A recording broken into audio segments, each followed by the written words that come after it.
hate my shorts.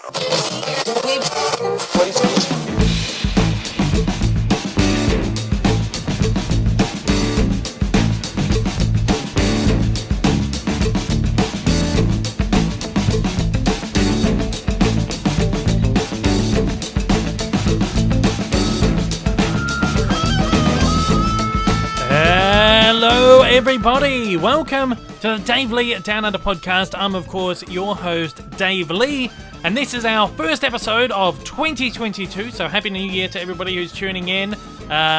This is episode number 60 of the podcast. 5 dozen!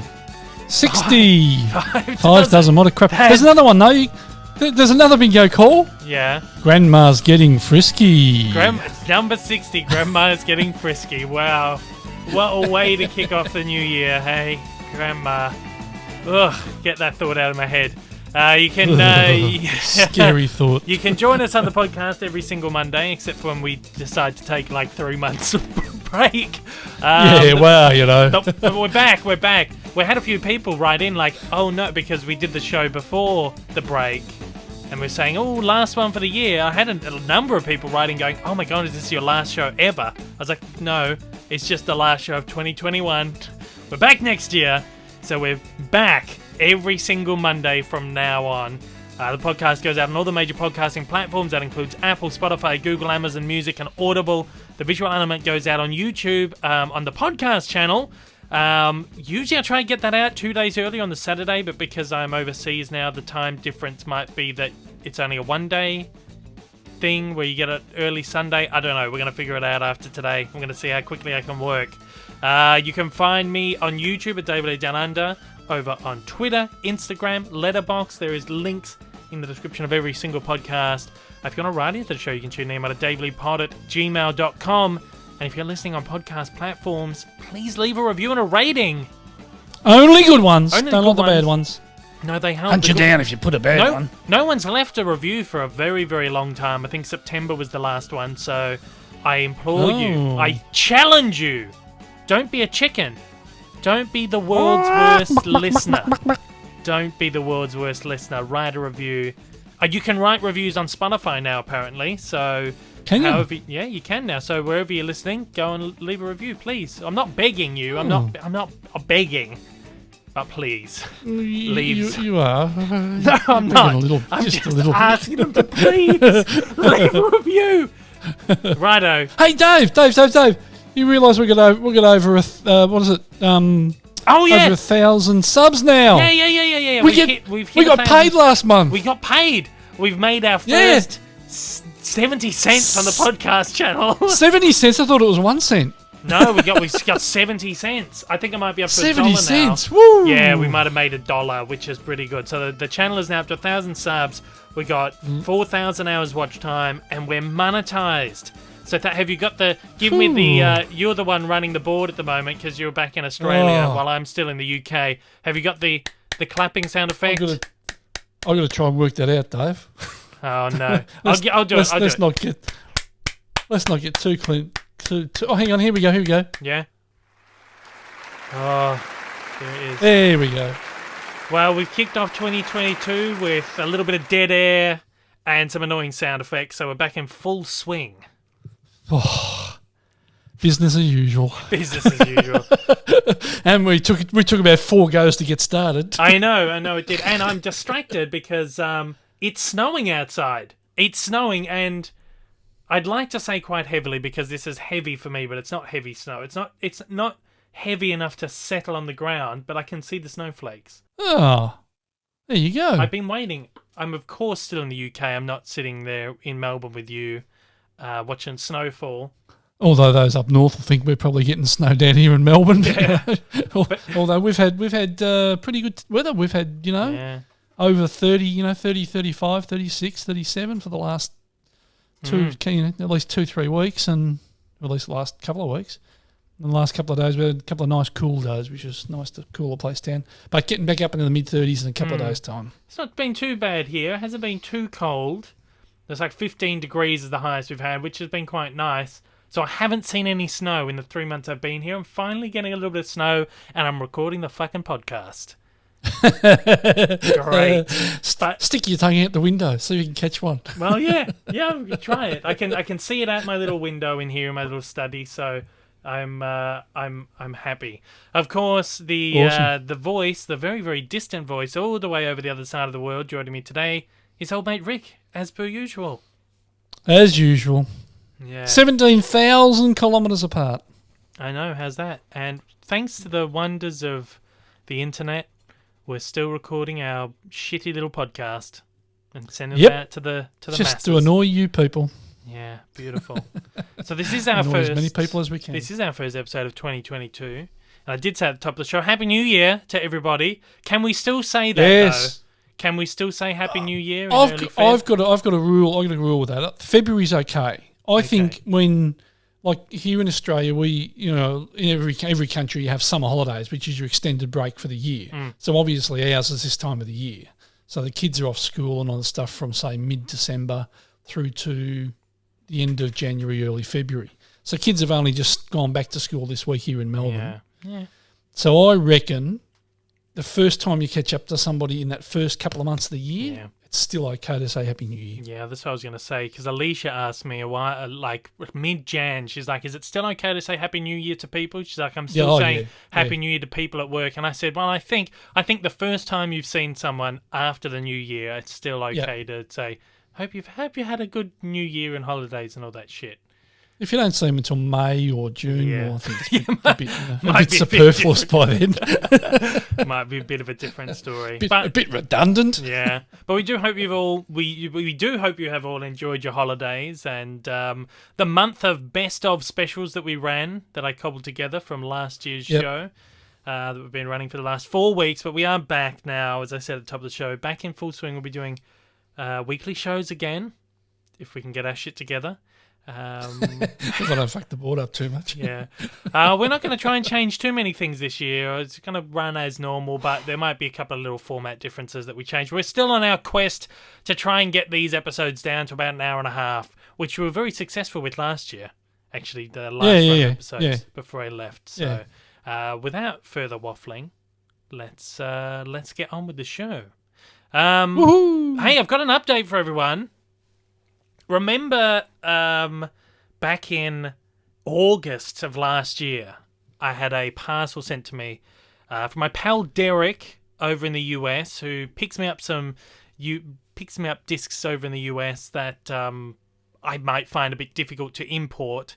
So most notably the Disney Movie Club exclusives. They release like a bunch of classic or catalog titles to Blu-ray that you can't pick up on the general release market.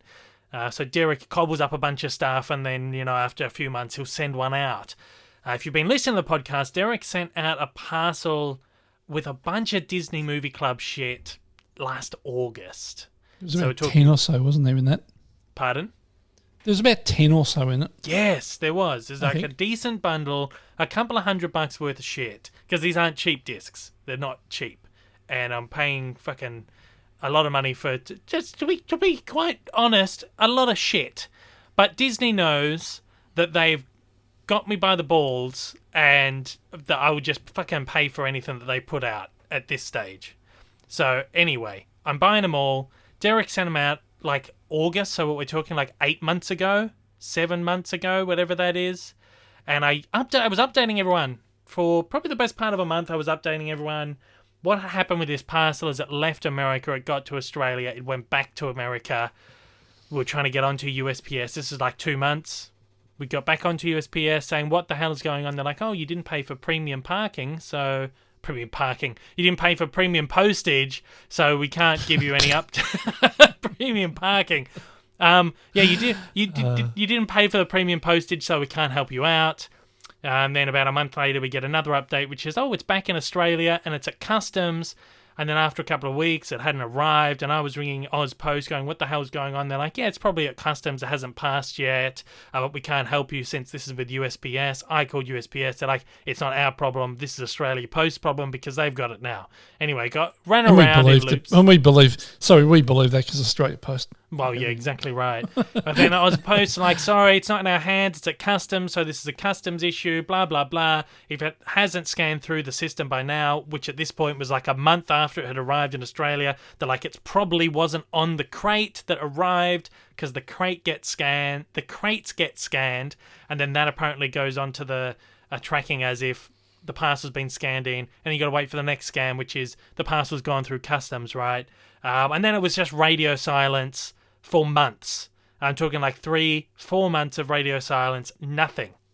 Randomly, I wake up about a week ago to a notification on my phone saying, you've got a parcel ready to pick up at your parcel locker. And I instantly know this has to be that package because this is the only thing I've sent to my parcel locker in probably 2 years. I thought, you got to be shitting me. The parcel has fucking arrived. Get on the app. Sure enough, there's a thing on there that says this parcel has been delivered to your parcel locker. What had happened is because there was radio silence on this parcel for so long, they actually wiped the tracking on the parcel. It disappeared from my app, but now the tracking was back, and it said, yes, it's in the parcel locker. But 15 minutes after it had been scanned into the parcel locker, there was another scan that said, it's on its way back to the post depot. So I'm going, what the hell is going on? I text Ozpost on the fucking online chat. I'm going, what is going on with this parcel? They're like, oh, yes, I see that the postman tried to deliver it and there was probably no space in the parcel locker, so he sent it back to the depot. I thought, that's very weird, because usually if there's no space in the parcel locker, it goes back to the post office where you can go and collect it from the post office. So I thought, that's a bit weird, but she'd like, just wait a couple of days, and if you haven't heard anything by like Monday, Tuesday, get back in touch and we'll see what we can do. Tuesday rolls around, nothing. Get back on the chat. I'm like, what is going on with this parcel? They're like, oh, we'll file a what do you call it? A missing persons report. Yeah, basically, we'll figure out what's going on. Another couple of days, I hadn't heard back. I called you. I said, can you fucking call Ozpost and find out what the fuck is going on with this parcel? I said, I guarantee it is in the parcel locker because I'm sure this has happened before, where it says in the parcel locker. I should have said, usually when you get that message in the parcel locker, you get a code and a barcode where you can scan it and get your parcel. I didn't get that. So I said, I'm sure I've had this happen before where it's scanned in and they didn't send me the code. Call them and find out what's happening. So you got on the phone, and within 5 minutes, they were like, oh yeah, I see what the problem is here. They've scanned it in, and then they've accidentally scanned it a second time so you didn't get the code. It automatically crossed out the code. And they said to you, we will cancel this order and get the postman to pick it up, and hopefully and bring it back. He will bring it back to the post office. And what did you say? Yeah, my answer when she says hope and hopefully bring it back, I said don't say hopefully because this has been 6 months. Oh no, this is only the last few days. I said no, this is a parcel that's been going around the world for 6 months. Oh, has it? I said yes, it has. So then she went and sort of checked it out a bit further, and luckily we got somewhere. Yeah, so she gave you a code. They generated some code, and you were able to go to the parcel locker and finally get the package. Yeah, it was actually the code that you were supposed to get. Oh, right. They didn't have to generate one. That was the code that you were supposed to get. So I had to answer a few questions, and then she went and spoke to her supervisor, and her supervisor said, oh, well, it seems like it's the right person, so yeah, pass it on. Oh, my Lord. It's like, God. So the upshot was Dave got his parcel. Woohoo! Yes, give me the clap. After 6 months. Sound effects board. Give me some claps. Oh, lovely. That's what I wanted. Oh, so I finally got it. I got my bundle of, to be quite frankly, absolutely shit movies. Stuff like it's all crap. Herbie Fully Loaded. Yeah, the one with Lindsay Lohan from the early 2000s. What's the Cauldron? Something Cauldron? The Black Cauldron, one of the worst Disney animated films of all time, which has finally been put on Blu-ray. Ice Princess, no idea what the fuck that is, but it's got the Disney label on it, and they know I'm buying it, so I grabbed that. There was a good one in there, though, The Kid, the Bruce Willis film. Yeah. One of my favourites. Ice Princess is probably about some Disney princess that sells fucking drugs down on the corner street. Probably. Elsa Gone Wild. What a good synopsis for a film. Oh, God. Imagine getting that past them. A Seth Rogen film. Oh, yeah, probably. So anyway, that's finally over. That drama's over. I finally got it. I kept saying to Derek, because he's like, let me know, I'll replace the order if you want to. Something telling me, I'm getting this parcel. It's still arriving. There's something saying to me that it's got to be out there somewhere unless it's been knocked off. But that's so rare that you actually do get a parcel knocked off and they can't retrieve it. Yeah. So But I remember we spoke about it, probably 2 months in. Yeah. And we were just saying, just hold off because it might just turn up after all this lockdown and shit. Because the USPS, they stopped delivering to Australia for a while, didn't they? Yeah, it was like just after it had left the US for the second time. And I think it was like in that period where it had arrived back in Sydney was when USPS were like, yeah, we're not delivering to Australia. So what I reckon is that it wound up in some crate with USPS parcels and customs were like, we're not touching this. Because about 2 weeks before that, I had a parcel come through from Mondo, which had come through USPS. And I thought, that's really weird because the USPS weren't supposed to be sending to Australia. And I thought, I reckon that other parcel is going to turn up now. And sure enough, like 2 weeks later, it's turned up too. So something's happened where it's just been caught in this, whatever the fuck's been going on. So I've been saying to Derek, just hold off, because I have a feeling this is just going to arrive at some point. So I finally got it anyway. You're having more troubles with the parcel lockers as well. Oh, my God. You've had other stuff go there, and then they didn't send you a code, and then it wound up at the post office, and... that was a bit risky because I signed up to my own parcel locker just to make it a bit easier. If get stuff delivered and I'm not home or whatever, which is pretty rare. So we placed an order. It was a JB order, wasn't it? Yeah, it was a JB order. So we placed a JB order, and JB finished up sending it out in 3 lots. Yeah. The first one... And this is only like an order of like 6 discs, by the way. Yeah, exactly right. Six discs that probably cost me, $20? They were like... Some of them were like $2.50 each or something. It's like a massive clearance sale they're doing at the moment. Get on there, check it out. It's like movies for like 80 cents. Yeah, exactly. So the first parcel we didn't get the code for, and then it finished up back at the post office. The second one, where'd the second parcel finish up? The second parcel went to the post locker, but you didn't get the code. And then then the code came through like an hour later.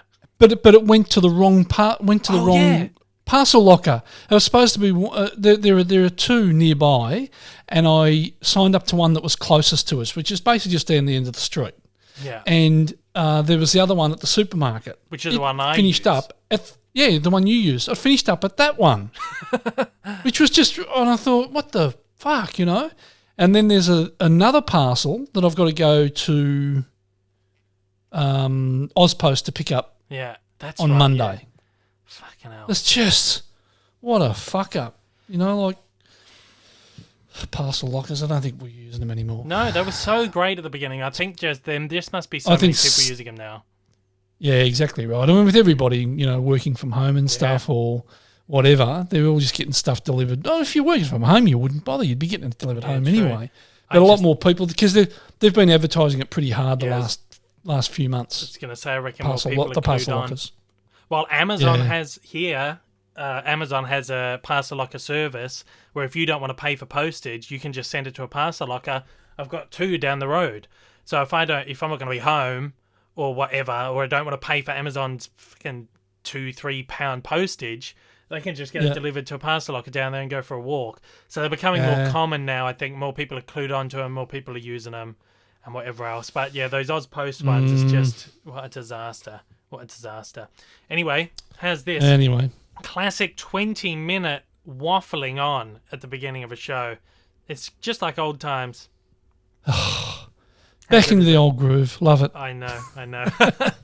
Look, let us get on to the first part of the show, which is where we talk about what we've been watching for the month. What a picture. Good picture. Yeah. That is so much fun. Oh, I got it right. Yeah, you got it right.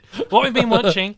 Now, this is going to be a little bit different because we have sort of been watching a little bit of different stuff. We'll try and go through this pretty quickly because this is like a couple of months worth of watching shit. Well, we'll talk about this when we get to the Letterboxd. I'll do my Letterboxd wrap. Actually, we'll start with my Letterboxd wrapped to give you a little bit of a context behind how much shit I have watched this month, or last month, January. Guess how many movies I watched in January? Now, my previous record of movies watched in a month was last January. No, sorry, January 2021. Yeah, so last year. Yeah, last 59 year. movies I watched January Jesus. last year. And that's been like my record ever. It's about two a day. Yeah. How many movies do you reckon I watched in January 2022? You had a fair bit of time off. I would say you'd have to have done probably that again. Oh, you reckon? Or close to it. Oh, I'll tell you. 78. Oh, my God. 78. A bit too much time on your hands, boy. Yeah. Well, I've been watching 2 every morning. Usually it's like either something that I want to watch or something I've got to watch for one of the distributors, like the DVD, Blu-rays and shit that gets sent in. And I've been working my way through all the DreamWorks movies at the moment as well. So there's like fucking 40 odd of them. I'm getting fucking tired of them at this point. I've got like 9 left. I'm at the dregs at the moment. I watched Trolls this morning. Fucking hell. Woke up at 6:30 a.m. and whacked on Trolls. Mate, I tell you, these movies are getting worse. But anyway, so I've been watching them, and then occasionally we'll watch a movie in the evening. We've got our cinema card still, so we're going to the cinema fairly regularly and getting our money's worth out of the cinema cards. I got 78 films. How does that work? I mean, I've got a rough idea, but I mean, there's a lot of people who wouldn't know about a cinema card. Yeah, well, they've got them here. We need them at home. I think they might have them in the US, but here we pay £14 a month. Actually, this month it goes up to £17, but we pay £14 a month, and you get free movies all month. As many movies, unlimited films. You go whenever you want, see a film, and you've paid £14 for the month. Tickets for a movie range between £5 to £9. So by the time you've seen 2 movies, you've got your money's worth. Yeah. So we just make sure we go and see like 4, 5, 6 movies and get our money's worth. They've got an IMAX screen at this cinema. So if you go to the IMAX, you do have to pay a little extra, but it's like £5 as opposed to, I think, £15 for an IMAX ticket here, which is about the same at home, which is $35, $40 for an IMAX ticket now. Yeah, about that. But yeah, so you go see 3, 4, 5, 6 movies a month, or 4, 5, 6 times you go see says Spider-Man. Well, I saw Spider-Man 3 times, yeah. Well, I paid for I paid twice because I saw it in IMAX twice. IMAX. Yeah, and then I saw it just in a regular screen one morning. I was like, I see Spider-Man again. So I booked a regular ticket and went and saw it for free. It was great. So, yeah, 78 movies. I'm very disappointed. I'm just too shy of 80. But I think that's still a pretty decent effort. So if there's anyone from Hoyts or Village listening... Yeah, exactly right. Get this going. Movie tickets. Well, I figured that this is most of the time... Because we don't really go to the cinema at home very often. Unless it's a preview screening where they set, my media contacts, the studios will send the tickets and we go along to review the film, whatever. I figured that this cinema card's actually cheaper than that. I'm paying like £14 for the movie, which is like $30. But by the time we've seen maybe 3 or 4 of these free movies at home for the studios, and we've paid $10 parking each time, and we've used petrol, it works out cheaper this way. Or about the same, I reckon. Yeah. So yeah, true. It's pretty good. Living life like a king over here, I tell you. So I've kicked off my 2022 film watching journey. We did, as I said in the last one, I did 493 movies last year, but 2020 was the record with 565. I'm eyeing that off this year. I'm going to beat it. I'm going to beat that this year. I'm on a good start. You're doing a real good start. Yeah, well, 70, was it 78? 78. Well, now let me tell you, because we're into October now. I'll just let me check because I've got a Twitter thread going as well, which is every movie I watch. And I'm now up to... Let me just check on this one. Very slow, Twitter. Here we go. 85 I'm up to now. Decent effort. Yeah, so, and we're off to the movies tonight to see Jackass Forever. So I'm excited for that. It's going to be great. So that's my that's sort of my journey this year. We'll hopefully try and beat that 565 from 2020. My most watched actors so far, the most annoying thing is, and this has been a recurring theme every time I've done Letterboxd, is that when I do a massive marathon of animated movies, there's always someone that is like a recurring actor that they keep hiring for the film. So a couple of years ago when I did the Pixar movies, John Ratzenberger wound up my number one watched actor of the year. Last year, one of my number one watched actors was Andrea Romano, who's a voice, what do you call it? Actor, voice actor. No, not a voice. Well, does voice a little bit of voice acting, but she's a like casting, voice casting. Right. So then does little cameos, and because of these little cameos she does, she went up with like one of my number one. This year, my two number one most watched actors are two filmmakers who worked on a lot of the DreamWorks movies. Conrad Vernon, who I actually spoke to a few months ago for the Addams Family film, and Chris Miller. So they've done a bunch of DreamWorks movies and then done little voice cameos and shit throughout, and they've wound up my number one so far. Behind them at 9 films so far is Tom McGrath and Christopher Knight, again, DreamWorks guys. But at number 7, we've got Mike Myers. Oh, God. What's he been in watched? Well, I watched the 4 Shrek movies. Oh, yeah, Shrek, that's right. Yeah, and then Alicia and I binged through the 3 Austin Powers movies this month as well, which got me up to 7 Mike Myers films. And coming at 4th place, again, all the stars of the Scream franchise at 5, because I watched all the Scream movies. Courtney Cox, David Arquette, Neve Campbell. So my so far after a month, my top actors has been taken over by a lot of just recurring franchise players, and it's going to be tough, I think, to beat that 11. Those DreamWorks guys. It's always a bit of a letdown, bit of an anticlimax when that happens. Same with my most watched directors this year, at 4 movies each. Tom McGrath, so far this year, January.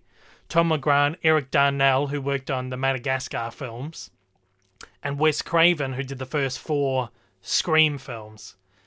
And then at number 3 is Jay Roach, who directed the 3 Austin Powers movies. God, so same thing's happening there. So catalogue titles, as I said, nearly 80 films I watched in January. So I'm not going to sit here and go through all of them. We'll briefly talk about a few that I watched that I thought were really good. I got around to watching Pride and Prejudice for the very first time. This is something that's nearly 20 years old. I never watched it. Of course. Yeah, I've been wanting to watch that for a long time. Keira Knightley, Matthew McFadden plays Mr. Darcy. Now he is in Succession, which we've been watching, and it's this has just been released on Blu-ray from Umbrella, so it gave me a good excuse. Oh, I can finally check this one out. But then also because I've been watching Succession, and I think Matthew McFadden's character Tom on that is probably my favourite character on Succession. I was thinking, oh shit, I'd like to watch Pride and Prejudice, and it just kind of happened to one of those moments in the universe where everything lines up in the stars, and I finally get to check out. Anyway, I really loved it. I thought it was really, really good.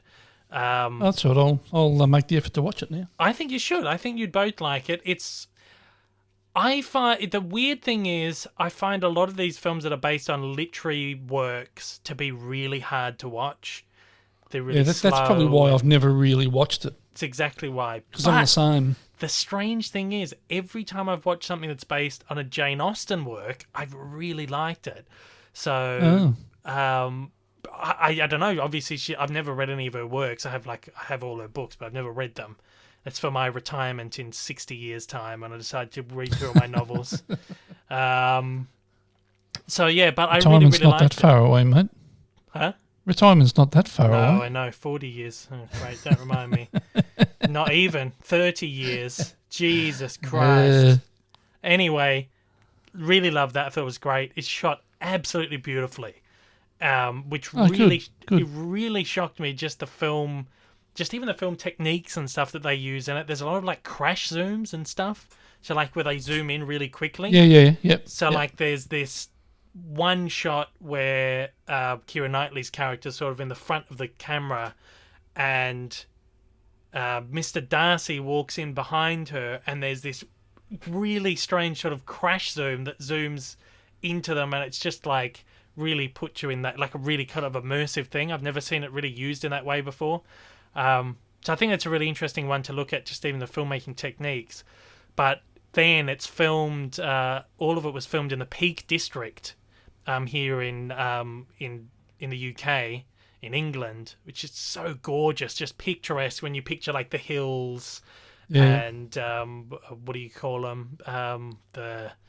From Wuthering Heights, where it was set up. Stay in the fields. In the fields. Gorgeous. Fjords, big rock. maybe. No, that's not the word I'm looking for. But I don't want dead air on this podcast, so we'll keep going. But big rocks, and this gorgeous shot where Keira Knightley's standing on this rock, just looking out over the things. I'm like, oh, where is this? I've looked it up. Like a Peak District, and funny enough, me and Alicia were actually talking about, we should go to the Peak District like a week earlier. And I was like, yeah, okay, we have to go. A lot of it shot on like this kind of estate that you can go and visit as well, like a big mansion there, and really looks really beautiful. In fact, every time I am having a little bit of a moan to Alicia via text or whatever, she'll send me a gif of someone running over a bridge, like saying, get over it. Right? So that's the thing. Yeah. Just get over it, right? I'm watching this movie, and that's where the fucking clip's from. There's this thing where Keira Knightley's running over the bridge. I was like, oh my God, there it is. So I said to Alicia, well, you can go to that bridge now. So anyway, so that was great. I think you'd actually really like that. You probably both like that. Check it out. It's not boring. Like sometimes these literary adaptations can be quite boring, but it's really quite good. Good. And that same director did one called Atonement, which also has Keira Knightley. We've got that on Blu-ray. I've seen Atonement. Yeah, I haven't. I've never watched it, but it looks great. Yeah. So I'm gonna watch. That's on Netflix here, so I'll check that out. Another one I watched was called Never Look Away. This is a German film from a few years ago. It's about 3 hours long. I loved it. I just thought this was just so good. It's like this multi-generational. I don't want to say too much because I don't want to spoil it if you're going to check it out. It goes for 3 hours, but it's like this multi-generational thing where it shows the things of the past can come to affect generations down the line. And it's almost like this thing where the offspring of someone meets up with the offspring of someone else, and then they learn about this shared family history, and it's kind of set in the background of Nazi Germany and communist Germany, 40s, 50s, 60s. It's just such a wonderful film. And I had a bit of a flick through that and had a watch little bits and pieces of it. I thought, that actually looks really good. So, and that's after you watched it and said it was said it was good. So I've had a little bit of a look at a little bit of that. Yeah. And thought, that's one. That's foreign language too, isn't it? Yeah, it's German. Is that the foreign? Yeah, it is the foreign language one. But you're getting a bit better with the subtitle films. Yeah, I mean, I'm sort of getting over that fear of having to sit there and watch. You miss a lot of the visuals when you're reading the text. And I'm a slow reader, so that doesn't help. So this was wonderful. But the great thing is, like, foreign cinema is actually so different, and you don't really realize until you watch it. It's just the way different people from different countries make films is just so different. The stories they tell are so different. Like, this is a film you would never have seen come out of Hollywood. And I just think it's just so great to experience these films from all these different nationalities. And, like, this is one... I've seen a few German movies, but this is the one where I've thought this is just fantastic. And the main character sort of gets into art to sort of express his feelings and whatever, and it's just this really beautiful sort of love letter to art as well. So that's all kind of tied into it. Oh, cool. Really good. Check that out. Another couple that I checked out that I thought were really quite good. These are a couple that have been released by Viavision's imprint label recently. Is The Gift, which is this sort of like mid to late 2000s horror film directed by Sam Raimi. who did the 3 Spider-Man films. He did like Evil Dead, all that series of films. But this is sort of like a more, I guess, contemporary kind of horror, psychological horror film. I thought it was really good. It's got Cate Blanchett in the lead. It's got an enormous cast, like a fucking huge cast. I think it's co-written by Billy Bob Thornton. So Billy Bob and the other guy who wrote Sling Blade. This was their follow-up to Sling Blade. But the cast is enormous. It's got, as I said, Cate Blanchett, Katie Holmes, Keanu Reeves, Giovanni Ribisi, Greg Kinnear, Hilary Swank, Gary Cole, J.K. Simmons, Michael Jeter, Kim Dickens, like a massive cast. It is really good. Really good. I feel like it's one of those movies that just sort of got overshadowed at the time, maybe by other things, or just went on to be sort of like underrated. I thought it was really quite good. And the other one was Stir of Echoes, which is another sort of horror film, psychological horror film with Kevin Bacon. Stir of Echoes, and I thought it was really good as well. It's got like a murder mystery where this guy sort of starts having these visions of this murdered teen and who's been killed in this town many years earlier, and he kind of starts investigating, takes on to himself to start investigating, and all this weird shit starts happening around him. It's kind of similar to The Sixth Sense, sort of in its style, its tone, and it came out the same year as The Sixth Sense. So I believe that got overshadowed by The Sixth Sense and sort of became that film that was not as well known. Right, okay. But those two are really quite good. So definitely check them out. Yeah, I'll have to. I watched one called On the Rocks. This is an Apple TV Plus movie. It's got Rashida Jones and Bill Murray. Really, really good. You haven't watched this. I've been putting this off for ages. It's been on there for a couple of years. I know Mum watched it one afternoon on her phone. I come in, she's watching. I'm like, "What are you doing watching this on your phone for?" She's like, "I don't know. It was easy." So you can't. We do have Apple TV on the TV. Oh no, just watch it on the phone. All right. But yeah, finally watched that. I thought that was really good. Just a fun little sort of romantic, dramedy, comedy sort of thing. He's like the deadbeat dad who's not been in her life, who sort of tries to come back into her life and help her fix things up with her husband and all this stuff. It's quite good. Like the typical sort of contemporary Bill Murray sort of dramedy film. Yeah. Really good. So I'd say check that out. Mum probably like his later stuff like that. Yeah. You know, that one where he was the grumpy bloke living next door to the kid and looking after the kid. And Yeah. what was that one called? Saint something or other. Can't remember. Yeah, that's right. St. Vincent. Yeah. And Lost in Translation, all that kind Great of stuff. film. Very film. Similar, yeah. Awesome. I'll have to watch it. I also checked out The Lovebirds, which is one on Netflix. I don't know if you ended up watching this one. This sort of went up peak, like the very beginning of the pandemic. It was supposed to be released by Paramount. And then when everything went to shit in the world, Paramount just went, right, sell it. This was one of the first movies that got sold off to a streamer because of the pandemic. It's got Kumail Nanjiani, and the name of the woman in it just escapes me at the moment, but she's absolutely wonderful. Issa Rae, of course. I thought it was quite good. It's like an action crime comedy where they kind of it's this couple that gets mixed up. Their car gets hijacked by a guy who runs over some other guy and kills him and then leaves the scene. So they end up getting framed for the murder and they go on the run from the cops. It's quite good. IMDb has it at a 6.1. I'd say that's probably about right. But it's one of those just fun, dumb comedies for like a Friday or a Sunday night. And they're both great in that. Issa Rae and Kumail Nanjiani, both fantastic. I definitely recommend giving that one a watch as well. Otherwise, I finally watched all the Scream movies. Loved them. They were great. I think I think I've watched the first one like many years ago, probably with my mate Lockie. Just one evening. He always used to make me watch shitty movies that I didn't want to watch. Some horror film. He'd be like, I don't want to watch a horror movie. I don't like horror movies. Like, oh, shut up if you put this on. And yeah, they're all fun. They're just dumb fun. And we saw the new one, of course, which is a lot of fun as well. I revisited some old favorites like the Austin Powers movies, School of Rock. I forced Haven't watched Alicia them to for watch the other day. years. What's that? Austin Powers. Austin Powers, I haven't watched them for years. Yeah, no, me either. I reckon it was since I was a kid. How'd they hold up? Still fucking so funny. Really?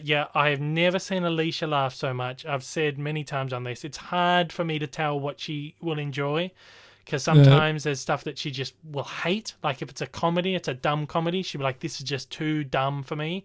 But then she'll fucking love something like Austin Powers or want to go and see Jackass. Yeah, like she's the one who's like, can we see Jackass? Yeah, I guess so if you want to. But yeah, so we were just, particularly in the second film, Spy Who Shagged Me, we were just absolutely losing it. You got Fat Bastard and Mini-Me and just so funny. Got my baby back ribs. It is as funny as that. They have held up so well. It really surprised me. Because, you know, sometimes you jump back into a movie you haven't seen since like 2003 and it's just not the same. But these movies have fucking held up so well. That's why I've never revisited them, because I'm just a bit scared that they're going to be crap and I'm not going to enjoy them. They are so fun and they're so clever. And I think because I watched them when I was a kid and I don't think I've watched them since I was maybe 12 or 13 years old. I'm now picking up on all the very adult jokes in it. Yeah, so little nuances. So, like, even Alicia was the same. She hadn't watched it for a long time, and we were saying it's sort of like when you're a kid, you know it's funny. You know that this is funny because it's a dirty joke, but you don't really get it. Understand it. When you go back now and you get it, even just some of the little things, like they're not too over the top or risque or raunchy or, you know, anything like major. But it's these little might even just be like a sight gag or a little quip or something that you finally understand and it clicks and you're like, oh my God, that's why that's funny. So they are very, very, very, very funny movies and they all still hold up. But the second one, Spy Who Shagged Me, so fucking funny. Loved it. And then our New Year's Eve movie, because we were home, we couldn't do anything thanks to this pandemic. We watched The 40-Year-Old Virgin because it was on Netflix and I was like, fuck it, I'm watching this. Yeah, I still enjoy. I watched that. I saw that ages ago, but still enjoyed it. Yeah, I was probably about 3 rums deep at the time. My Captain Morgan and Coke, and we were trying to find something. I was like, I just want to watch something that is just dumb, fun. And we came across 40-Year-Old Virgin. I was like, that is it. That's the movie I want to watch right now. I was fucking loving it. I thought it was so funny as well. Could have been the Captain Morgan, but I was having the best night of my life. Best news of my life. Was that the night?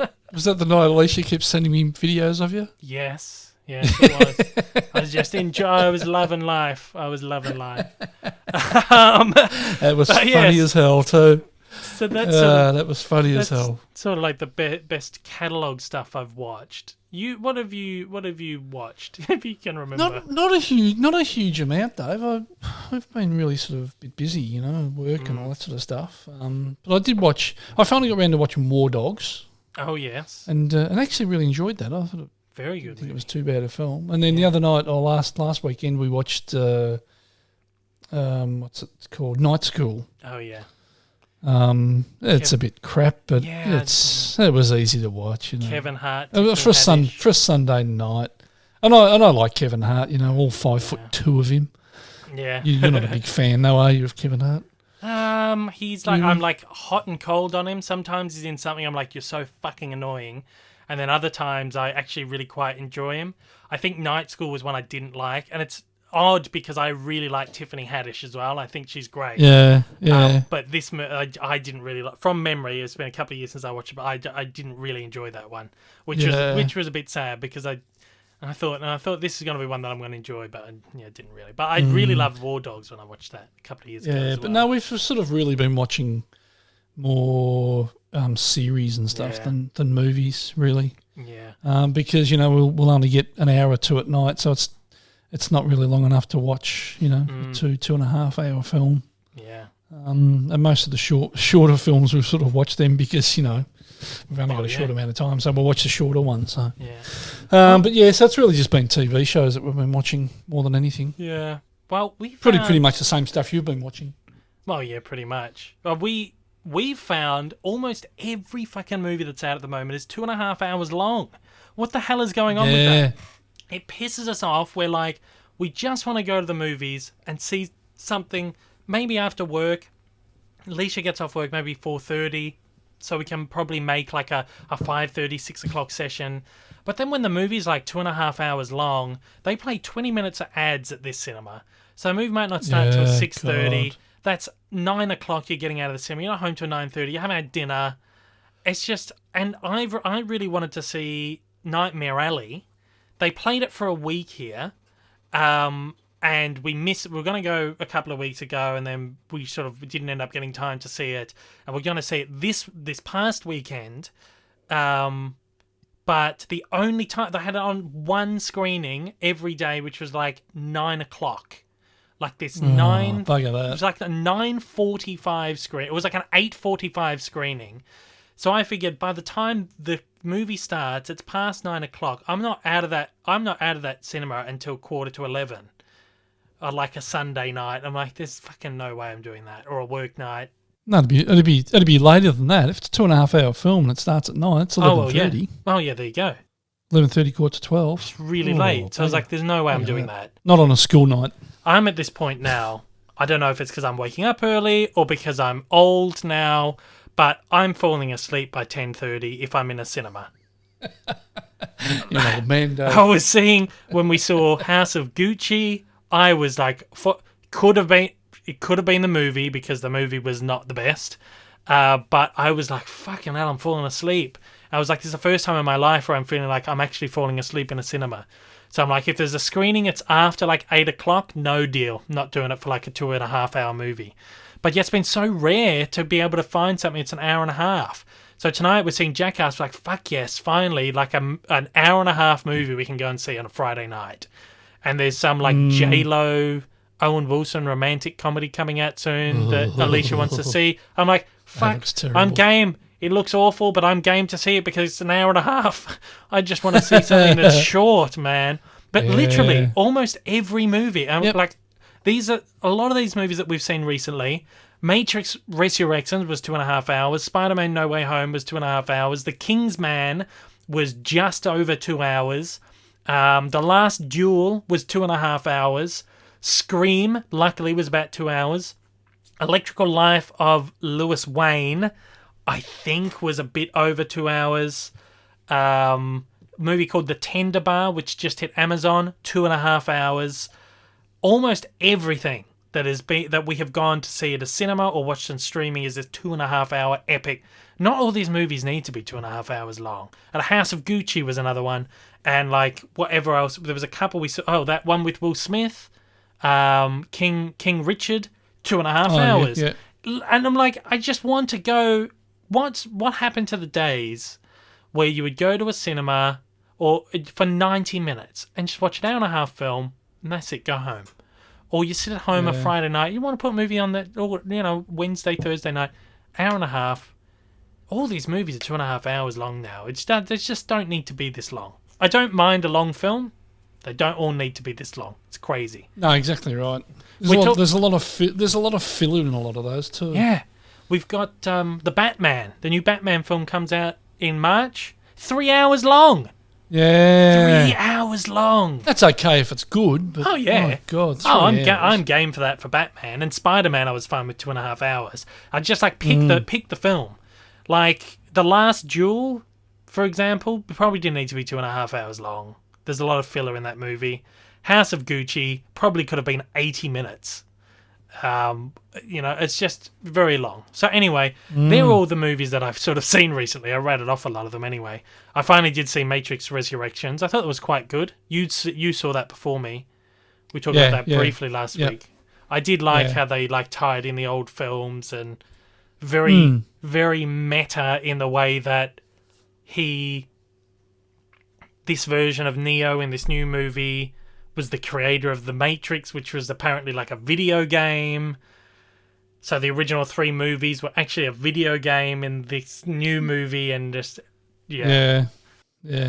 No, I did actually enjoy it. I did enjoy that. I'm happy I went back and rewatched the original 3 because I would have been so lost. Oh, we did the same. We watched the first 3 before. Otherwise, it was just a waste. Yeah. couldn't get through it. Just a waste. Kingsman. I really liked the Kingsman. This is the prequel to the Kingsman series. This one's sort of set in World War One. So at the beginning of World War One, it brings in a lot of like the political figures of the era. So like King George and the Tsar and Rasputin and Lenin and all those. And it's just like this really, the Kingsman movies are like just wacky, over the top action comedy shit. A lot of people are railing on this movie, but I think it's fucking great. I had a lot of fun with it. Alicia really liked it too. Just dumb fun comedy action adventure. That's hitting Disney Plus, I think, in a couple of weeks' time. So you'll be able to check that one out. Yeah, look forward to that one. They're fast tracking a lot of their movies to after cinema now. The Last Duel, we both watched this one. I really liked it. It was very good. Ridley Scott's latest epic with Ben Affleck, Matt Damon, Jodie Comer, what's his name? Kylo Ren, Adam Driver. Yeah, we watched that too. It was actually really good. Very good. Heavy. Very really heavy. Enjoyed it. Yeah. No, I did really enjoy that. Yeah. I love Ridley Scott. It's funny because Ridley Scott will often do 2 movies in a year, and one of them is always really good and the other's a dud. So in this case, you've got him doing The Last Duel and House of Gucci in 1 year. There you go. But that was good. Another one we saw was Belfast. Fantastic film. Absolutely fantastic. This will be one that I guarantee this is a movie that you will talk about for years once you've seen it. Yeah, it's written, directed by... When's it out here, do you know? I think it's just open there. Right. It's written and directed by Kenneth Branagh, and it's sort of based on his childhood in Northern Ireland during the Troubles. Sort of like, what's that, like the 1960s, 1950s, 1960s? Sort of, it's like the IRA. Pick any decade, really. Oh, yeah. But 50s, it was like 60s, that. 60s, 70s, 80s. Well, it's that sort of era that they call the Troubles, with the sort of the beginning of the IRA and all this kind of thing, and the wars between the Protestants and the Catholics, and a very quaint, very small little film, very intimate kind of movie. As I said, it's sort of based on his childhood.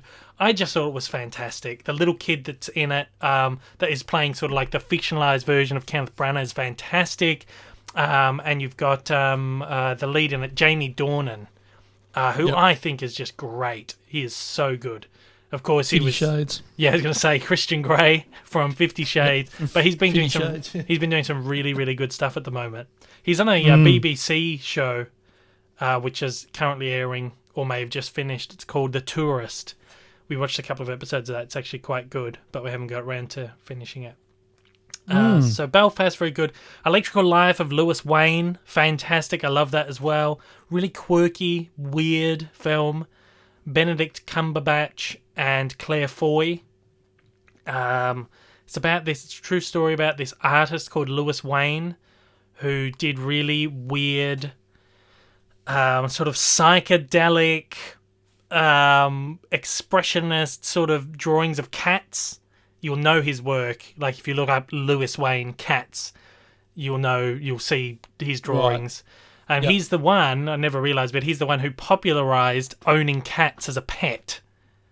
Oh, really? So before he drew these paintings, which were like, they just were a phenomenon at the time, is the first sort of thing where an artist has created this distinct style and not put copyright on it, so everyone else just starts doing drawings in his style.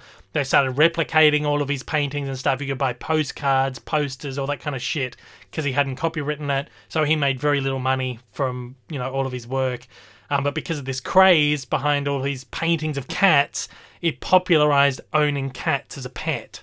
I just thought that was just fascinating. But it's a weird, quirky film. I really love that too. But other than that, they're the big ones that were sort of sent to cinemas. And the rest has been streaming stuff. The Tender Bar, Ben Affleck, I thought was so boring. You'll probably like it. It's like a coming of age. Thanks, Dave. Yeah, it's like one of those coming of age movies that you really like. I usually really like them, but I thought it was just 2.5 hours too long. Dullness. Boring. Yeah. Hotel. He does a few of them, doesn't he? He does, yeah. He does some really good stuff, and I always feel like, oh yeah, I'm a big fan of Ben Affleck, and then he does a dud, and it's like, fucking hell, man. When he does a dud, it's a dud. It's a real dud. Hotel Transylvania 4 is an Amazon Prime exclusive. Quite good. It's I think it's probably one of the better ones of the Hotel Transylvania films. It's not saying a lot because they're not fantastic, but it was okay. And really, that's sort of about it. We watched one with Sandra Bullock called The Unforgivable, which is like an action thriller thing. Really classic kind of thing she would have done in the 90s. Quite fun, enjoyed that. And one with Halle Berry called Bruised on Netflix, where she's an MMA fighter, which is quite good as well. Nice little dramatic film. Right, yeah, funny, I can't really do Halle Berry films anymore. I know, but she hasn't done anything for ages. She hasn't done anything at all. And even when she was, a lot of it was just blah. So I'm interested to sort of check that one out, to be honest. I couldn't name a Halle Berry film other than Swordfish. Maybe, what was that one with Billy Bob Thornton? Was it called... Monster? I was going to say Monster, but I'm not sure if it was Monster's Ball. Monster's Ball, that's right. That was very good as well, yeah. Yeah. So that's sort of all the major stuff we've been watching at the moment. You didn't do your TV. We did. Oh, we didn't do TV. Jesus. So that's not the end of the segment. So we'll get through this real quick, though. The Book of Boba Fett, what do you think? I could fucking talk about Boba Fett for a long time. I am not a fan. I'm sort of a bit on the fence with it. I'm just hoping it's going somewhere. I was actually speaking to somebody yesterday at work who's a huge Star Wars fan, as it turned out, and I would never have known. He's not the sort of guy that I would have thought would have been a huge fan, but he's a huge fan apparently. And he is loving it, he says. That's what absolutely love it. Okay, the thing with Boba Fett is this is a really frustrating show. It is so frustrating. This is a spin-off of The Mandalorian. It's set almost immediately after the events of The Mandalorian Season 2, where Boba Fett ends up taking over Jabba the Hutt's crime. He becomes a new crime lord of Tatooine after he's escaped the Sarlacc pit and all this shit. So this is a 7-part miniseries, The Book of Boba Fett. This is finally, after all these years, Boba Fett gets his time to shine. We're going to get our own Boba Fett television series. First 3 episodes are frustrating as hell because you get about 5-10 minutes of stuff that's set in the post-Mandalorian timeline. Then he jumps in the fucking tank, and 40 minutes of the episode is flashbacks between Return of the Jedi and The Mandalorian, filling in that sort of backstory. So immediately you've got these two sort of stories. I don't mind flashback stuff, but when you get 5 minutes of this piece of this story that is pushing your narrative forward, and you're like, oh shit, what's going to happen? And then, oh, I need to have my little wash in my bacta tank now. Gets in his tank, and then he just has these fucking long and quite frankly boring flashbacks. It's like, fucking hell, what's going on? It's like, pick a lane. Either make this series a flashback series where you're filling in that gap and then come back to the story with Mando Season 3, or just do a season that is directly after Season 2 of Mandalorian, just have it set. Pick a time frame, because I think, like I said, flashbacks are fine. I feel like the way they've dealt with it, the way it's presented, is really frustrating. And I know you've been really confused you. Yeah, it confused the shit out of me. Yeah. Trying to work out where it's going. Because I don't know the Star Wars, because I never really watched it when it first came out. And I've only ever watched it since you watched it as a kid, you know. So I don't really know it intimately like you do. And I know the basics of it and everything else. But you've got to know it fairly intimately to know Boba Fett. Yeah. You know, and I don't know it that well to know Boba Fett, but and to get what is, you know, the current storyline of Boba Fett, and then get all these flashbacks and stuff. It's like, what the fuck are we doing now? Why are we going back to? Oh yeah, now I can see why we're. But it's just really hard to sort of. I found it really hard to follow, and found it pretty dull, to be honest. Have you watched? In fact, so dull. I haven't watched this week's one. I was going to say, have you watched it? Do you mind spoilers for this week's episode? No, I don't give a shit. Okay, so I'll forget 5 minutes after you tell me anyway. Well, the previous episode, right?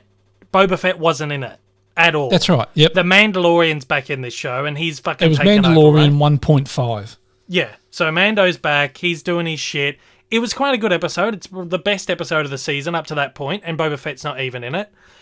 This week's episode, same thing. Boba Fett is in it for maybe 1 minute. Mandalorian meets up with Boba Fett, shares a few words, that's it. Rest of the episode is fucking Mandalorian. It is the biggest piece of fan service I've ever seen in my life.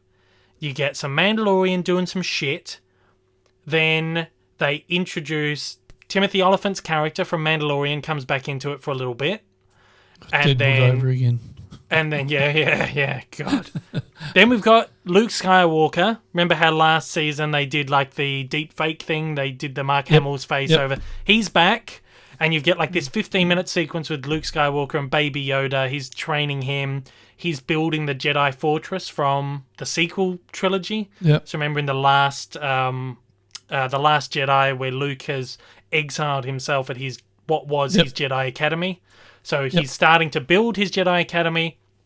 Then we get Ahsoka Tano comes into it, who's like a big fan favorite character. She was in the last season of Mandalorian. Rosario Dawson's character. She's the orange one with the big ears sort of things coming off her head. Yep. She comes into it for a bit. She like meets up with Luke Skywalker. First time they've ever been seen on screen together. And then we get this other character called Cad Bane, who's a character from the Rebels and Clone Wars, or from the Clone Wars series. Fans love him. He comes into it at the very end. It's literally just like cameo.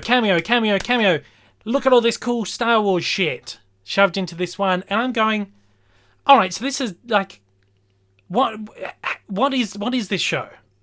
Is this Boba Fett, or have we just suddenly gone into like the Book of Star Wars? Or is this the Mandalorian Season 3? Mandalorian 2.5? Yeah, exactly. I'm sitting here thinking, we've finally got a chance to have like a 7-part limited series that focuses on Boba Fett. What the fuck is this? He's not even in it. I think what could have worked, 3-part limited series about Boba Fett, which is all the flashback shit. All the flashback shit that fills in that gap between Return of the Jedi and Mandalorian. All the flashback stuff is just like a limited 3-part mini-series, television event, tally movie sort of thing. And then you jump into all this shit in Mandalorian Season 3. Or just have another short, like, the Book of something, the Book of Mando or some shit, which is like that, a mini-series that comes in between Mando 2 and 3. Because even Mando disappears for fucking half of this last episode of Boba Fett. But here's the big problem. A lot of like the really huge Star Wars fans, the ones that like the level above me, the nuts, the diehards, they fucking eating this up like it's like, like it's steak, like it's a beautiful, fresh. They fucking loving it. And what pisses me off is that all this is like fan service shit. It's like Luke Skywalker, Baby Yoda, Ahsoka Tano, Cad Bane, Mandalorian, Boba Fett. This is cool shit. Oh, you've got stuff from the prequels coming in. Boba Fett's now flying around in one of the Naboo starfighters. He's back on Tatooine. Oh, he's down in the pod racing thing. That's all it is.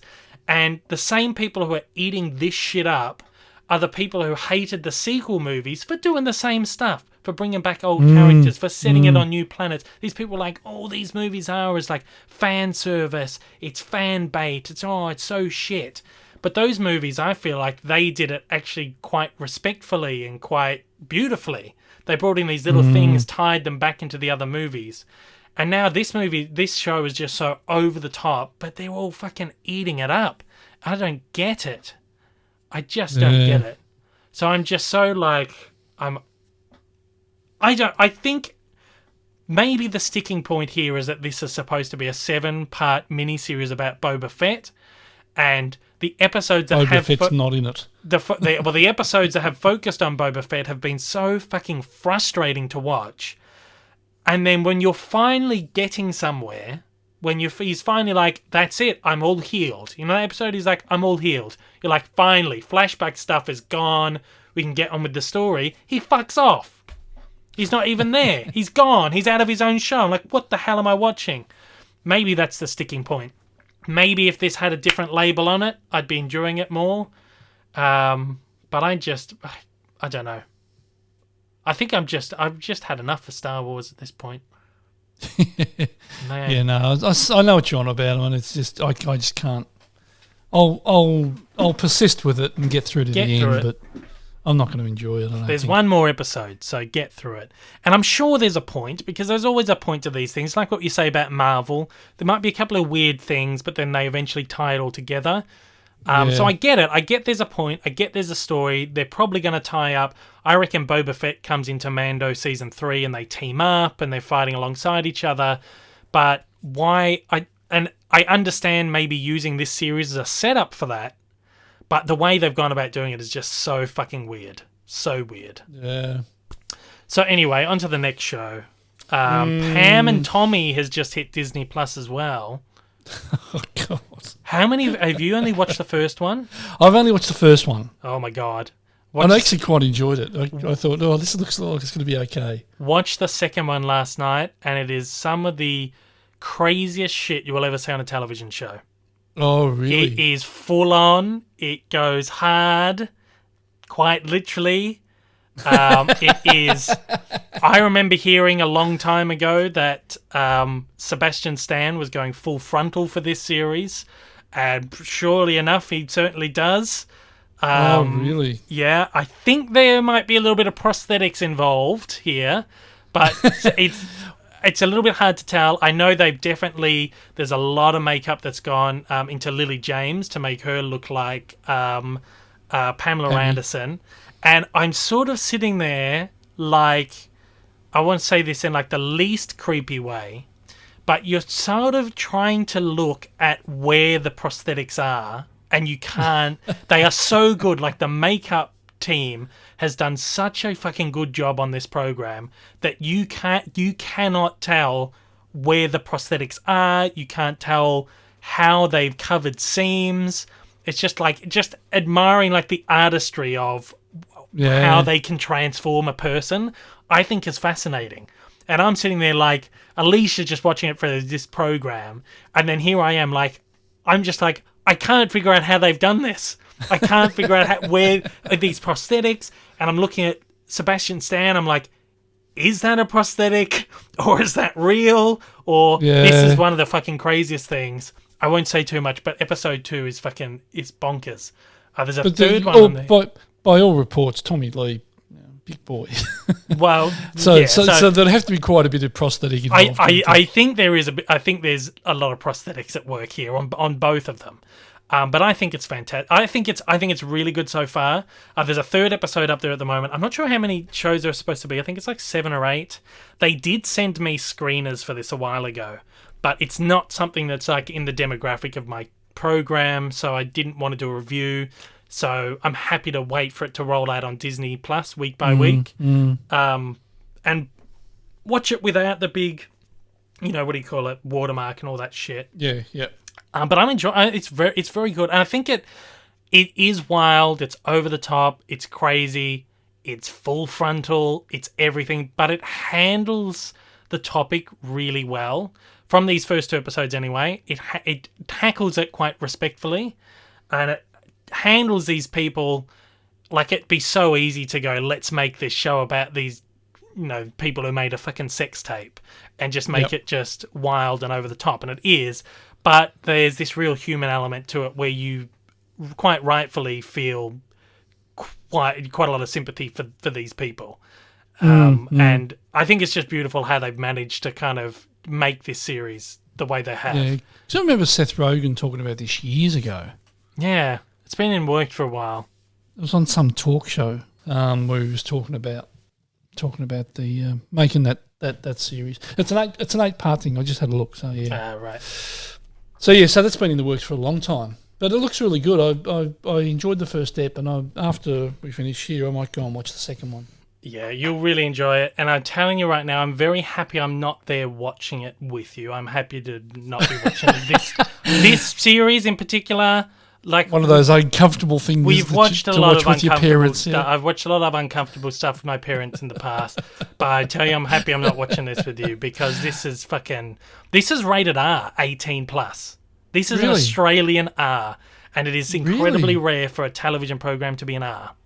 So that is, and the craziest thing is this Disney, man. Yeah, that's what I couldn't get was it's a show about a couple that made a sex tape, and it's on Disney Plus. It's like, and then I saw the name of the first episode and thought, my God, how the hell are they going to let that through? Yeah, it's like really surprised me. Technically, it's a Hulu show, so in America it airs on Hulu, which is Disney's sort of more mature streaming service over in the States. But all the Hulu stuff comes to... Well, they sold off a lot of Hulu stuff to Stan originally, and I'm shocked that this didn't go to Stan. I thought this would have certainly been off. I thought there's no way they're going to put this on Disney Plus. But sure enough, they put it on Disney Plus Star, which is the more mature kind of adult section of Disney Plus. And the weird thing about it, though, is if you look at the marketing material for this, there's no mention of Star. It's Disney Plus. This is a Disney Plus program. And not until you get onto Disney Plus does it say Star Original in the corner. But all the merchandising has been branded with Disney Plus. Pam and Tommy coming to Disney Plus. And it's weird now because it's almost like this era where Disney have finally dropped the barrier and are willing to allow their brand to be so much more than just family entertainment. They made a lot of R-rated films in the 80s, the 90s, but they were never Disney movies. They created Touchstone and Hollywood Pictures. They had Miramax making films for them. And Touchstone and Hollywood Pictures weren't separate studios. They were just like a banner that they would use instead of using the Disney banner. But now they're being more comfortable with actually going, this is a Disney product, which I think is just such a fascinating thing in this new era of, and I don't know whether it's because streaming services and people just want as much different kind of content, and it's at this point now where you've crossed this barrier where, okay, this is the kind of stuff that Disney can offer us now, or the fact that Disney has made such a big franchise out of Marvel, and everyone knows this big, like it's not R-rated, but it's this big sort of not as family friendly as like the princesses and the animations and stuff, but it's like action, adventure, superheroes is so very different to what the company's known for. I think maybe that's helped get over this hurdle of, well, Disney can kind of push the barrier every now and then. Yeah. But I'm shocked that this is... I'm shocked because they've been so protective of their image for so long. Forever. For 100 years. Yeah. Yeah. You know? So... Yeah. What else are we going to get from Disney Plus in the future? I don't know, but I'm really liking this. I think it's fantastic, and they're both just wonderful. If you get not talking about prosthetics and all that shit, these two performers are fantastic. Sebastian Stan is like delivering a range like he's never delivered. I've never seen him deliver it before. He's incredible as Tommy Lee, and Lily James is amazing. She's one of my favorites. She's fabulous. I've said this for years. She's one of my favorites, if not my favorite ever. She's incredible, and she's just, her performance is just spot on in this. They're both very good, and props to them both for, particularly when you see episode 2, some of the crazy shit in this show. Props to them both for being game to do this. I mean, they're just great craftsmen who are dedicated to their craft and going, let's tell this story. Really great. Yeah. And the one thing that shocked me was Seth how much weight he'd lost for it. Oh yeah, as well. Well, he's been slowly losing weight over the last few years, but he's really skinny here, and I think he lost extra weight for this show. So he looks great. Looks great. Other than that, we talked at the beginning of last episode that me and Alicia had started watching Succession. We finished it in like a month. Yep. You've got onto it now as well. Oh yeah, I've got 2 episodes left. Yeah. So I just can't wait for those last 2 episodes now. I was going to watch them tonight, but it's not going to happen now. We'll do it tomorrow night probably. So really a great show, fantastic show. I know really good. I'm hesitant to say it because it's not finished. More seasons coming, but I think this could be one of the best shows I've ever watched ever. I think this is very much up there for me. Yeah, I don't know if it's be the best I've ever seen, but it is right up there. You're right. It is right up there. Every character is incredible. You can't pick a favourite character. All the performances are amazing. when Brian Cox. I love Kieran Culkin in it. He's fantastic. He's and you forget you forget he's a Culkin. Like you just yeah. You know, like you know what I mean? Like You expect a certain sort of thing from either of the Culkin boys. Yeah. But this is just nothing like them. Well, I saw an interview with them, and it was like the whole cast, and Brian Cox was saying that he was very timid originally. Talking about Kieran Culkin, saying he was very timid initially, didn't know how to ad-lib or any of this stuff, but the more he got into his character, the more he's opened up, and a lot of his lines are all ad-libbed now, and he's just crazy off the charts. So, but they're all good, and then you think about...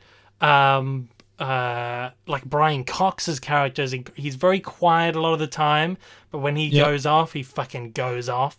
Like that Boar on the Floor episode, remember that one? Boar on the Floor. Yeah. No, it's easy. He turns it on. And I watched this because he's a Shakespearean actor. I watched this. I'll send you the link. It's on YouTube of him doing Titus, one of Shakespeare's, and it's probably recorded like in the 80s or the 90s, and he goes, I haven't done this for so long. It's like it's not Actors Studio, but it's one of those similar things where he's talking to a group of actors and doing a workshop. He goes, I haven't done this for so long, let's see how it goes. And he just fucking goes into this Shakespearean thing, and it's almost like the character from Succession. And he just builds and builds and builds, and it's stuff like there's a line where he says, you're going to crush his bones with you're going to crush your bones with your blood and mix it with your blood and all this shit. And it's lines that he then later brought into Succession. So he sort of ad-libbed them and brought them into these. So his performance is I think the whole show is very Shakespearean in the way very much so. Just the battle between families and people. And it's such a great show. Don't want to say too much to spoil it, but if there's people out there who haven't watched it, I feel like this is a show that's gone under the radar a little bit. Our friend, the World's Worst Manager, Wacko Jacko, he said to me after last week's episode, the last episode of the podcast, he's like, finally, someone else is watching Succession I can talk to about it, because no one's watching it. But this has been on for 3 years, and the last episode of season 2 has a 9.9 on IMDb, which is so rare. And I saw these people on Twitter talking about, oh my God, last episode of Succession, the greatest piece of TV I've ever watched. So many people going on about how great this episode was. So me and Alicia were like, yeah, let's check this out. Fucking great show. I reckon one of the best. One of the best. Love it. Love it. We've started watching Euphoria, which is another one that's in a whole other league of its own. It's just a really weird, warped show, full on in every respect. A very heavy show, tackles a lot of really heavy themes, and I thought this show's got to be an R18 plus. It's an MA, so I don't know, but I thought, and then it's interesting to see Pam and Tommy as an R, but then Euphoria is sort of a softer rating. But this is really good. I think you'd enjoy it too, but it is another heavy one, and again, it's another one I'm happy that I'm not watching with my parents. Okay. So I'll enjoy it then. I think I think that's on Foxtel, so I'd enjoy that. It's got Zendaya in it, who is of course in the Spider-Man films, plays MJ. She's terrific in it. Yep. And Alicia and I have started watching Killing Eve as well, which is a British show, sort of like a. I've heard of it. It's like an action drama, sort of cat and mouse thing. Like the cops are trying to chase this killer, and then they come face to face with the killer, and then go off in the that sort of thing that happens. Yep. Everyone loves it. It's got Jodie Comer in it, and she was who was in The Last Duel. She's incredible. Sandra Oh is in it. She's really great. A lot of these other faces that you recognise too. Everyone loves it. It's gone for 3 seasons. I think the 4th season's about to start. But I'm just waiting for it to... I'm enjoying it, maybe 4 or 5 episodes in. I'm waiting for it to get to that point where I can see why everyone loves this show so much. Right. It's a good show, but I'm at the point where I'm like, I don't quite get the hype over it just yet. But maybe it takes a few episodes. I mean, Succession took 4 or 5 episodes to really get going, so we'll have to see. But that's about it that we've been watching. Oh, of course, we got through The Shrink Next Door as well. We spoke about this last episode. You'd watched it, and I finally watched it. Loved it. So good. Great. Really good. Really enjoyed Paul it. Rudd, Will Ferrell, terrific. Yeah. Really good show. Really enjoyed. It was a really unexpected surprise for me.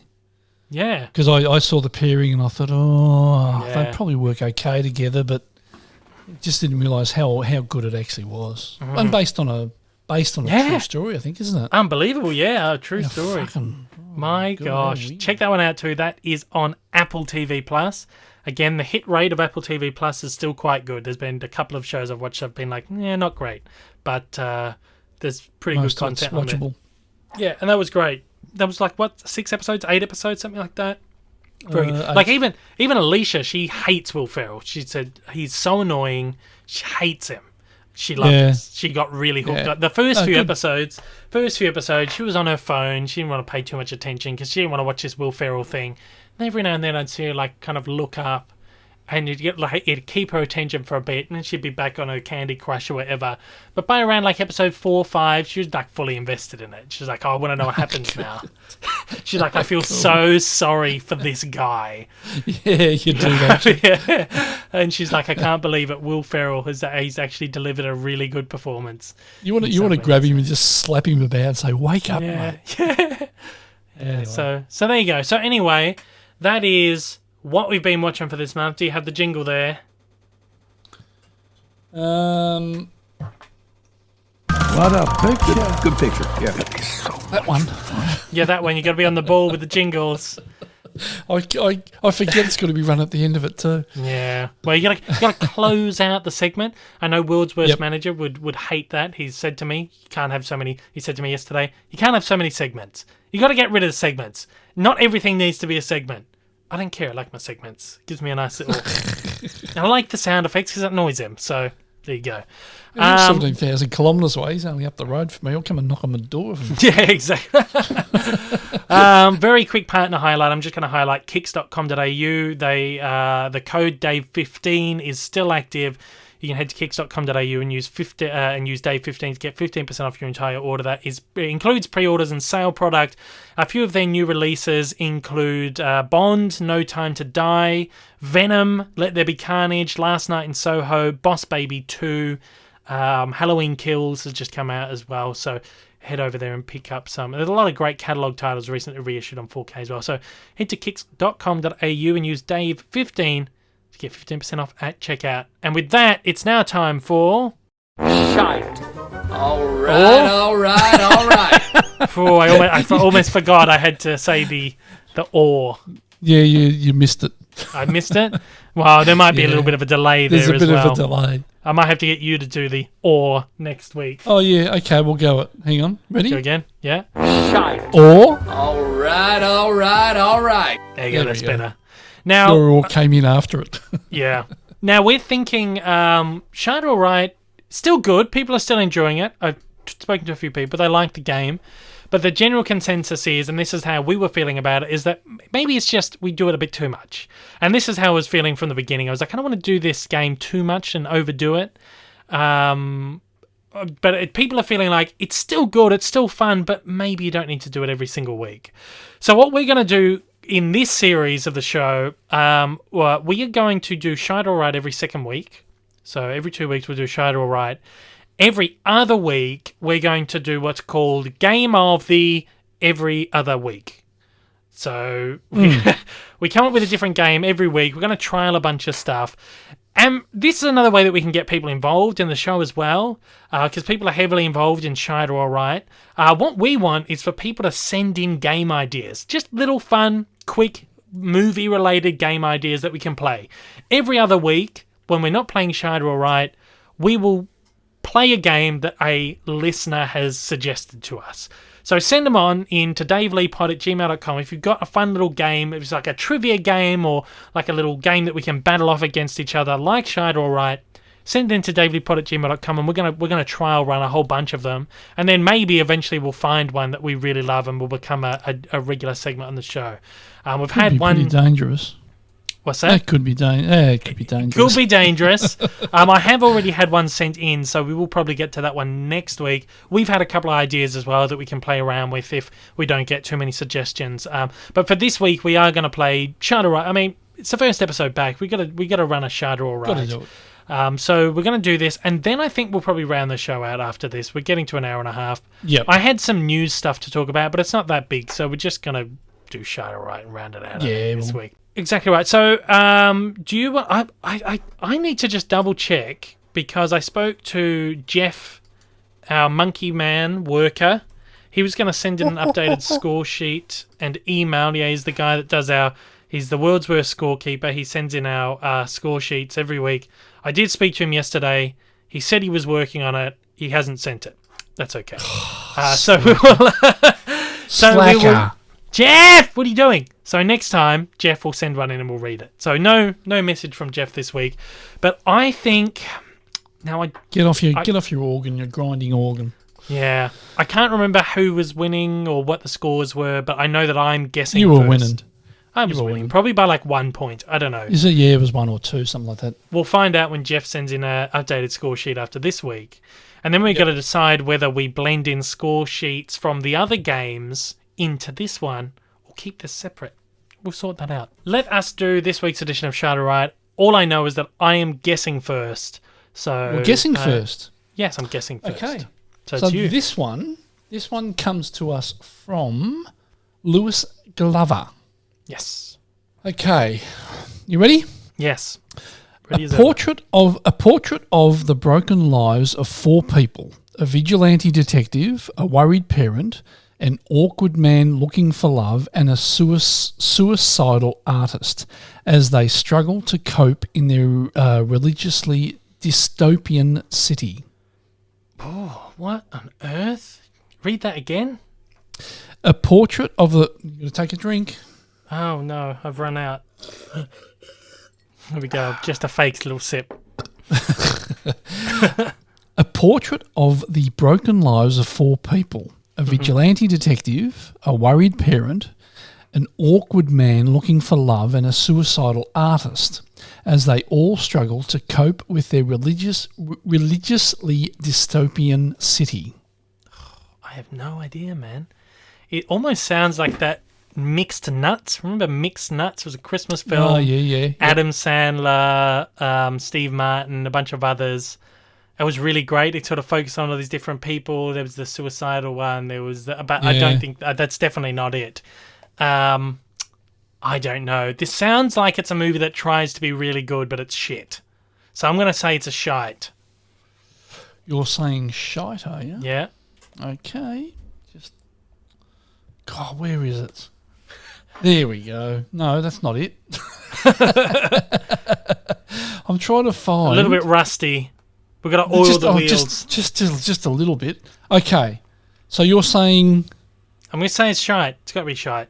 All right. Shocked. It's a film called Franklin. It's got a 6.1.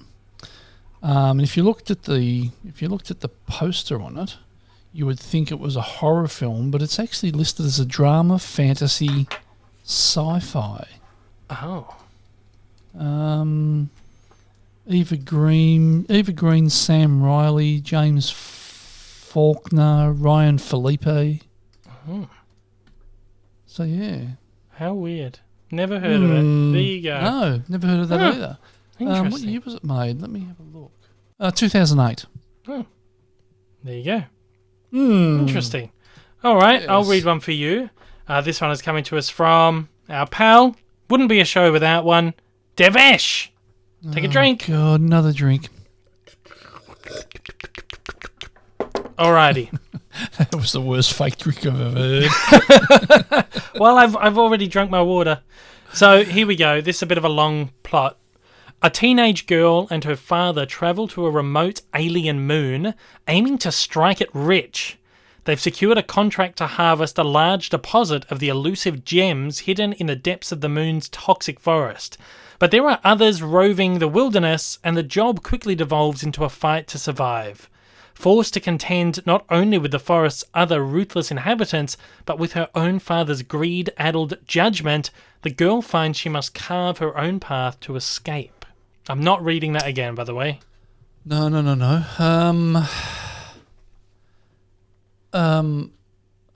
I think that is too descriptive and it's going to be shit. All right.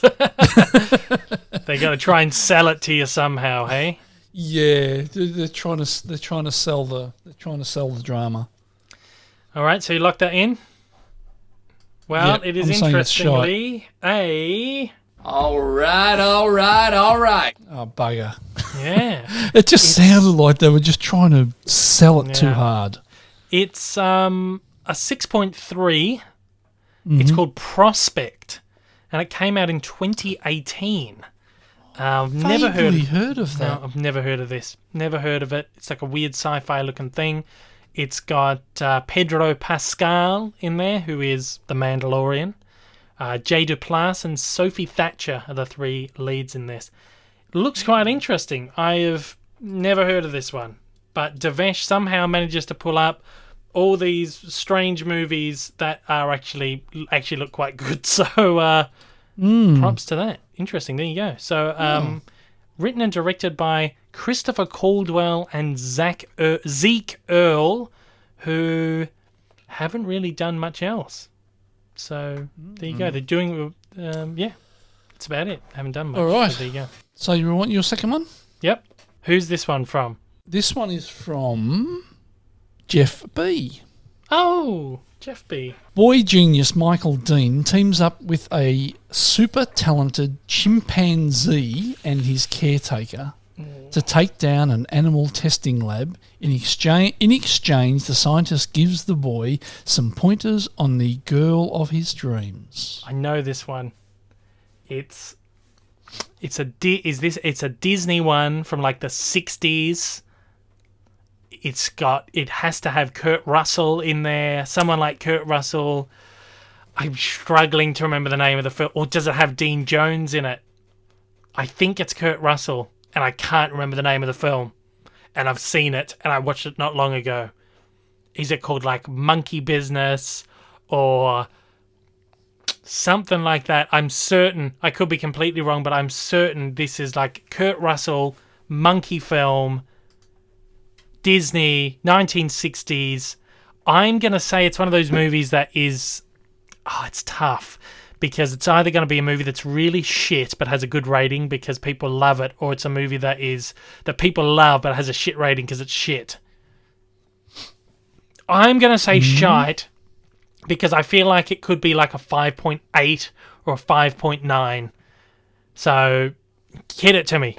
I have to say Shite, unfortunately, but it was a good movie. A good crap movie. Shite. Oh! Yes, it's not the film you were thinking of. Oh, no. It's a film from 2004, has a rating of 3.7, and it's called Funky Monkey. Funky Monkey? Oh, Funky no. Monkey. And it has Matthew Modine, Seth Adkins. And that's about all you really know. Roma Downey.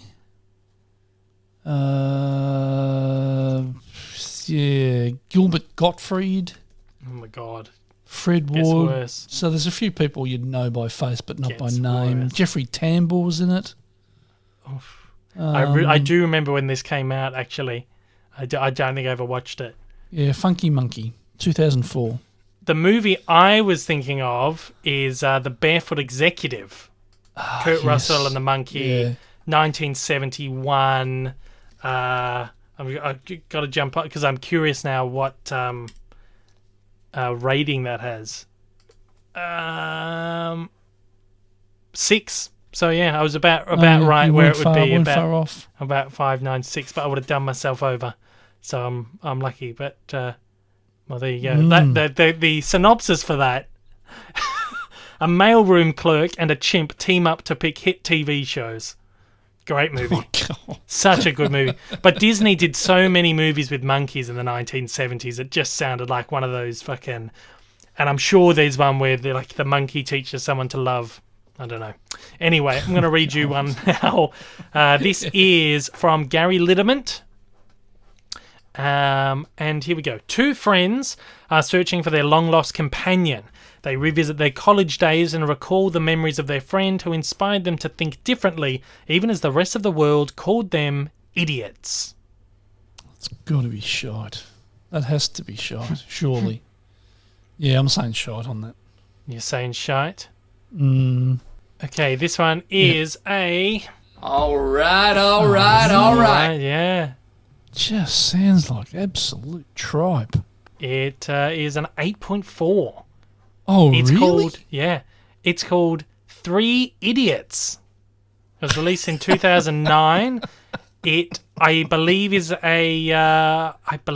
an Indian film. Yes, it stars Amir Khan, Madhavan, Mona Singh, Shaman Roshi, and I believe these are all sort of quite big Indian performers. It's got 378,000 ratings at an 8.4. So, well, anyway, that was this week's edition of Shite. Or All right. Fantastic. All right. So, I think we're going to round out the show now. We're about an hour and a half into it. There was some news this week, but nothing huge. So, we might push one or two of those things into next week's show. We'll see how we go. But we're going to keep this one short today. So, cue the theme music. We're going to sign out. Beautiful. All right, that is, of course, all the time we have for today. Thank you very much for listening. The podcast goes out every Monday on all the major podcasting platforms. That's Apple Podcasts, Spotify, Google Podcasts, Amazon Music, Audible. Goes out on all the small ones as well. The visual element is available on YouTube. That goes out a day or two earlier to Patreon supporters. I've got to figure out, once you get me the files and once I can manage to do a quick edit and upload it, whether that goes out on the Saturday still or the Sunday. We'll see. But if you would like to support the show, you can head over to patreon.com/DaveLeeDownUnder. You will get early access to the show, but it might only be one day. You can find me on YouTube at DaveLeeDownUnder and over on Twitter and Instagram. There's links in the description of every single podcast. Also links for the podcast platforms down there as well. If you want to write into the show, you can shoot an email to daveleepod@gmail.com. Write in anything, game suggestions, shite or alrights, any letters that you'd love us to read out, you can send them in right there. If you're listening on the podcast platforms, please leave a review and a rating because it certainly does help. just good ones, remember? Just the good ones help, not the bad ones. Look, a quick YouTube preview. The last few weeks I dropped previews. What I call my 2022 previews. I'll do these annually. It's like a preview of all the Disney movies that are coming out this year, and then I've done another preview which is all the animated movies coming out this year. You can check those out on my YouTube channel. I've also put my Spider-Man Evolution up just before Christmas, which is still doing good numbers, so head over and check that out. I put up the Spider-Man Voice Evolution a couple of weeks ago. I will be putting up a Winnie the Pooh Voice Evolution this week, and that's a delayed one that should have got up in November, but I've had so much in my plate and I've had so much sitting around on the couch doing fuck all that it's finally getting released a little bit late. I'm currently working on my latest Cartoon Evolution, which should hopefully be up next week, maybe the week after, because I've got to get stuck into the one for March, which is a really big one, and that one has to come out within like the first 2 weeks of the month, so I'm going to be doing two back-to-back. But there you go. Other than that, there's not going to be a lot of big stuff coming onto the channel this week, maybe some small news and all that. At that, though, thanks old mate Rick for joining me once again on the show. Thanks, Davo. From all the way over in Australia, and thanks everybody out there for listening all around the world. We do appreciate it. We love it. Thanks for joining us again. Certainly do. I'm looking forward to continuing into 2022. So thanks again, guys. We'll see you on the next one. Take it easy. Speak to you soon, Dave. Take See care, ya. guys.